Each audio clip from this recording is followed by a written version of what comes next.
right now. He's talking Tony Romo, who's given us his take on the old squad. You know he likes those boys. You know he loves them. Recently, we went to New York to catch up with Romo. The NFL on CBS Media Day gave us a chance to see some major changes in the former Cowboys quarterback as he enters his second season as the lead analyst. Confidence even higher. His family now larger, but his sense of humor still the same. When I left the football field in April, I was looking forward to this day right here. Jim, I got $5. This is a run to the left. Pay now as it's Henry. What did you see there? I've seen football in the NFL for 14 years.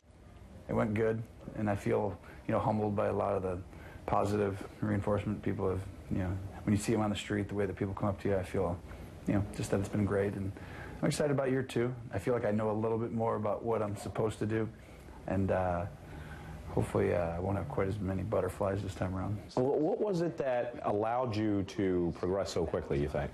I listened to myself the first time I did a practice game and I stunk. I mean, it was terrible. And I was like, oh, I don't even want to hear my own voice. It just sounds horrible. And then, you sound like the teacher in Ferris Bueller, and he's like, Bueller. And I was like, I'm never going to be any good at this. And so then you start tinkering and trial and error, and you start to figure out what you really think is important for, a good analyst or someone in that position. Like, what would you want to hear? What would you want someone to do? And then you start to go from there. And then on the other end, even when he does get time, when he doesn't make a pass, then they're knocking down the wide receivers and tipping balls and intercepting balls. And his enthusiasm, it's like John Madden. I mean, you could tell that when John Madden was doing a football game, he loved what he was doing. Well, Tony Romo, I'm not comparing him to John Madden yet, but he has that kind of youthful exuberance that you just can't teach anybody. And he has a likability that that is, again, impossible to teach. Do you have mixed emotions about getting set to do your first Super Bowl? It's always going to be hard to know that I never brought a championship, to Dallas. And that's, something you have to live with. That's going to be hard and difficult. It's never going away. But it'll never be easier, regardless of what the next year's like. It's just, it happened, and I wasn't able to do it, and it stinks, and you got to live with it. But I also know the joy that game and how important that game will be to all those players and coaches and the organizations and all their families and the people associated around them. The talk of the town everywhere we went was about Sam Darnold. And I got to tell you, after watching some of these plays, he does remind me a bit of a young Tony Romo. Look at his mobility. What has been your general feedback regarding Jason Witten as he's gone into that world? I remember feeling like I had 1,000 bits of advice on how to do things, and it was overwhelming a little bit early. And then you start to find yourself and you get going. And Jason's doing that right now. I heard him last week. He did great. So I think he's going to be outstanding at this. And I'm just excited that he gets to do something that he's passionate about. What's your advice, whether it's been given personally or indirectly, to Des Bryant? And how much do you feel for him with what he's going through right now in terms of trying to figure out what his next move is? I just think, I think at some point he'll pick a team. I just don't think he has yet. I think he could have multiple times. When he's ready to go, he'll go. And until he's ready, no one's going to talk him into it. No one's going to. It's a little more fly by the seat of your pants from week to week and day to day.